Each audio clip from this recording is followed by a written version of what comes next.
Yeni bir videodan herkese tekrardan selamun aleyküm. Bugünkü videomuzda da yine gündemdeki gelişmeleri sizlere aktarmaya devam edeceğim.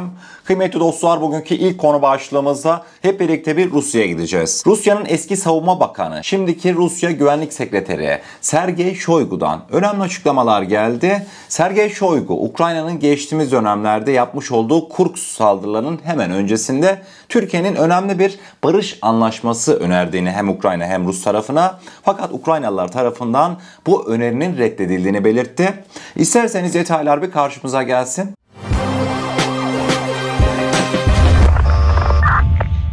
Rusya Güvenlik Konseyi Genel Sekreteri Sergey Shoigu, Ukrayna'nın Kursk bölgesinde düzenlediği saldırı öncesinde Türkiye'nin iki tarafında enerji tesislerini, nükleer enerji siteleri ve Karadeniz'deki sivil ticaret filosuna yönelik saldırılardan kaçınılması yönünde bir teklif sunduğunu, ancak Kiev'in bu anlaşmayı reddettiğini açıkladı. Teklifin zamanı önemli. Türkiye demiş ya arkadaş, nükleer tesisleri bir hedef almayı bırakın. Çünkü gerçekten de iki tarafta sürekli birbirlerinin böyle nükleer, kritik, stratejik tesislerini vurmakla tehdit etmekte. Zaten Ukraynalılar bugün mesela 100 küsür tane insansız aracını bizzat böyle Rusya topraklarına, Moskova yakınlarına gönderdiler. Sağa solu patlatıyorlar. Yani bu hangi taraf olduğu mevzusu değil. Kıymetli dostlar, iki tarafa da Türkiye Kursk operasyonlarından önce yakın bir zaman diliminde Türkiye tekrardan bir teklif götürmüş. Karadeniz'deki ticari koridor, oraya da karışmayın demiş. Yani görünen o ki Türkiye sadece 2021 yılındaki Ukrayna-Rusya İstanbul görüşmelerinde arabuluculuk rolünü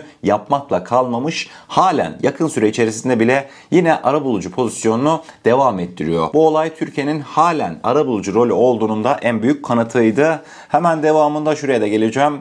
Diyebilirsiniz kim haklı? İşte Ruslar, Ukraynalılar anlaşmaya uymadı. Onlar hiçbir şekilde istemiyor falan filan diyor. Valla kıymetli dostlar, bu mevzuda haklı yok. Yani hepsi birbirine göre haklı. Emin olun ki Ukraynalıların da kendilerine göre sebepleri var. Şu an mesela yıllardır ne oluyor? Sürekli sizlere haberini de aktarırım. Karadeniz bölgesinde Türk deniz yetki alanı var ya. Kıymetli dostlar, gerek Rus gerek Ukraynalı ticaret, özellikle tahıl gemileri İstanbul Boğazı'ndan geçiyor. Sırf Ruslar Ukraynalılar vurmasın, Ukraynalılar da Ruslar vurmasın diye adamlar utanmasa, örnek veriyorum, Ruslar Kırım'a, Ukraynalılar da Odessa limanına, yani utanmasa Türk deniz yetki alanları ne kadar çok kullanırsa o kadar kârdır gözüyle bakıyorlar. Yani öyle manevralar yapıyorlar ki bunun sebebine Türk deniz yetki alanlarında ne Ruslar Ukraynalıların gemisine vurur ne de Ukraynalılar Rusların gemisini vurmaya cesaret eder. Bunu bildiklerinden dolayı Türkiye'nin bu durumundan da en iyi şekilde faydalanıyorlar. Buradan da diyorum, keşke bize daha fazla deniz yetki alanı verseydiniz zamanında da, yani biz canı gönülden isterdik. Siz Odessa'ya varın güvenli bir şekilde, siz de gidin Kırım'a varın. Biz bunu canı gönülden isterdik ama bizim deniz yetki alanları da uluslararası anlaşmalarla belli bir ölçüde sınırlı. Durum bu şekilde, fakat Ukrayna cephesinde dikkat çekici gelişmeler de yaşanmaya devam ediyor. Son olarak hatırlanacağı üzere Ukrayna yönetim kabinesinde, bakanlar kabinesinde önemli değişiklikler vardı. Mesela onlardan bir tanesi dikkat çekiciydi. Dmytro Kuleba, Ukrayna Dışişleri Bakanı görevden alınmıştı. Yerine Türk kökenli birinin geçtiği söylenmekteydi. Kıymetli dostlar, Kuleba'dan dikkat çekici bir çıkış geldi. Görevde olduğu zaman hiçbir şey demiyordu, fakat görevden alındıktan sonra işler değişti. Kuleba özellikle de Kiev yönetimini, Kiev'de bulunan tüm bakanları müptezel ilan etti. Yanlış konuşmuyorum, hepsi uyuşturucu kullanıyordu dedi Kuleba. Görevin başındayken bunları neden söylemedin? Yeni mi öğrendin? Tabii ki de o zaman söyleyemezdi. Aklıma da şu geldi. Kuleba şu an böyle bir açıklama yaptıysa o mevzu doğrudur. Adam kabinenin zaten kritik üyelerinden bir tanesiydi. Yani Zelenski de aktif bir şekilde uyuşturucu kullanıyor. Bu açıklamalardan bu net bir şekilde anlaşılabiliyor. Biz gözlerden tahmin ediyorduk ama önden bir ithamda bulunmayalım diye ben pek söylemiyordum. Bu açıklamayla birlikte bundan da emin oldum. Akabinde bugünkü ikinci konu başlığımızda. Lütfen arkanıza yaslanın. Bir Şampiyonlar Ligi devletinin yapmış olduğu önemli bir çalışmaya gideceğiz. Bloomberg'in iddiasına uzanıyoruz. Hani evet, Milli Muharip Uçakları'nın ilk uçuşuyla birlikte demiştim ya o gün, biz artık Şampiyonlar Ligi'ne girdik Allah'ın izniyle diye. Kıymetli dostlar, şimdi aktaracağım haber de Şampiyonlar Ligi'nde mücadele eden bir ülkenin olmazsa olmazı. Kıtalar arası balistik füze. Bugün bu konuya dair önemli bir gelişme yaşandı. Hayırlı uğurlu olsun. Artık sınırlarımızı aştık. Artık hiçbir yere sığmıyoruz. Gidiyoruz, ne yapıyoruz? Somali'de balistik füze test merkezi kuruyoruz. Yanlış duymadınız efendim. Detaylar şu an sizlerle. Bloomberg'in bugün yapmış olduğu habere göre hassas konuları tartışırken isimlerinin açıklanmasını istemeyen Türk kaynaklar Ankara'nın balistik füze programının uzun menzilli testler gerektirdiğini ve Somali'nin Afrika anakarasının doğu ucundaki konumunun Hint Okyanusu'na doğru atış yapmak için ideal olduğunu söyledi. Somali'nin ekvatora yakın olduğu için uzay limanı içinde uygun bir yer olduğunu söylediler. Ekvator yakınlarında yapılacak testler uzay roketlerinin menzilini ve verimliliğini artırmaya da yardımcı olabilir. Türkiye geleneksel olarak küresel güçlerin hakim olduğu uzay yarışına katılmayı uzun zamandır arzuluyor ve bir roket fırlatma planları birkaç yıldır devam ediyor. Bu roketin potansiyel olarak Somali'den ateşlenebileceğini belirtiyor Türk kaynaklar. Türk yetkililer Somali'nin bu talebi kabul edeceğinden oldukça emin diye Bloomberg haberini sonlandırmıştı. Dış basında Bloomberg bizim aslında dünyaya önemli gelişmeleri duyurmak kapımız. Bloomberg'in yapmış olduğu haberler doğrudur. İsminin açıklanmasını istemeyen Türk kaynak Bloomberg'e nokta dedi diye haberler görürüz ya, genellikle hepsi doğru çıkar. Biz Bloomberg'i seçtik. Devamında Bloomberg'e Türk kaynaklar ne demiş? Ya işte Türkiye olarak uzay yarışına bize dahil olacağız. Uzay yarışı değil mi ana amacımız? Siz de öyle biliyorsunuz değil mi? Ben de öyle biliyorum. Yoksa biz balistik füze üretimine, nükleer füze üretimine girmemişizdir değil mi? Aynen, ben de zannetmiyorum. Son olarak mesela daha öncesinde Sinop'tan atardık. 550-600 kilometre civarında yani füzelerimiz gider gelirdi Sinop'tayken. Daha sonrasında müjdelerin adamı, şu an çalıştığı yerde inşallah çok mutludur, Sayın İsmail Demir 2023 yılının başlarında bir açıklama yapmıştı. Demişti ki Sinop artık bize yetmiyor. Tamam işte seyir füzelerini döndürüyoruz, dolanıp geliyor, menzil sıkıntısı yok ama balistik füzelerde onun yapmış olduğu parabolik eğriden dolayı o hani bir anda dönemiyor. Orada bir menzil sıkıntısı yaşıyoruz balistik füzelerde. Bundan dolayı test merkezini Rize'ye kaydırdık demişti. Rize'den Cenk balistik füzesini ateşlemiştik biz. Artı 1000 mi dersiniz? Artı 600 mü dersiniz? Roketsan şimdi bir de füzenin itki sistemi, yakıt sistemi, motor konusunda yerli bir çözüm geliştirdiği için mesela Cenk füzesinde hiçbir şekilde uluslararası anlaşmalara da yani bir hesap vermek zorunda kalmadık. Dışarıdan mesela biz artı 300-400 kilometreydi herhalde.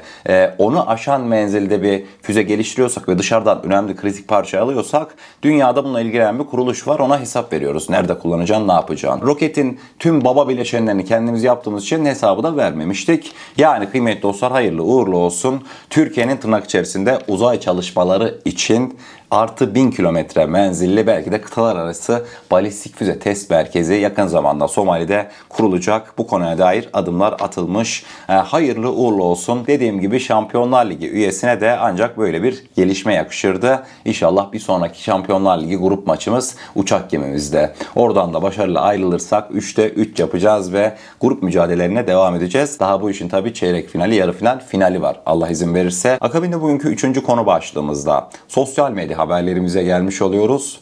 Yine sizler için birbirinden önemli, birbirinden dikkat çekici gelişmeleri bir güzel değerlendirdim.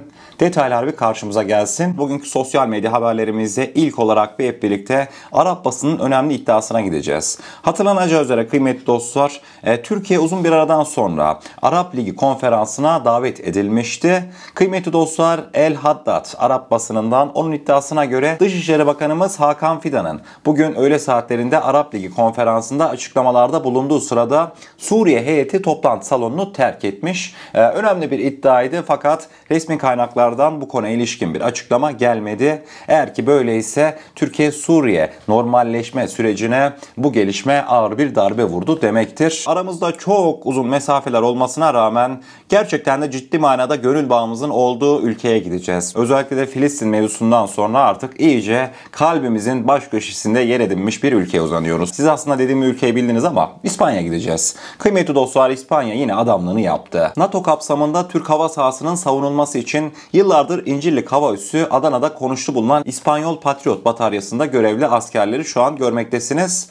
Hollanda, Fransa, İtalya ve Almanya gibi ülkelerin hava savunma birlikleri zaman içerisinde çekilirken İspanya birlikleri ise son elimize gelen bilgilere göre Siper Bataryası ülkemizde aktif hale gelene kadar Türkiye'de bulunmayı planlıyormuş. İzninizle burada araya girmek isteyeceğim, yoksa içimde kalacak. İspanya bize bu adamlığı yaptı ya. Biz Türkiye olarak Türk milletinde örnek veriyorum alt komşu baklava çörek gönderir. Hemen üstteki komşu da elinde avucunda ne varsa hemen hızlıca tepsi boş göndermez. Biz de bu yaptıkları iyiliği hiçbir şekilde karşılıksız bırakmamalıyız. Yani en azından bizim kültürümüzde, örf, adet, geleneklerimizde böyle bir şey yoktur. Ne yapacağız? Gideceğiz Siper'in şöyle kıyak bir versiyonundan İspanya'ya al hacı 3'er 5'er paket kargo gemileriyle. Yani eminim ki tadından yenmez böyle bir şey yapsak. Yorumlarda görüşlerinizi belirtebilirsiniz. Ukrayna'ya gidelim yine. Ukrayna'da Bayraktar TB2'lerimiz merak ediliyor. Ben de süreci sürekli takipteyim. Kıymetli dostlar, Bayraktar TB2'ler aktif olarak halen kullanılmaya devam ediyor.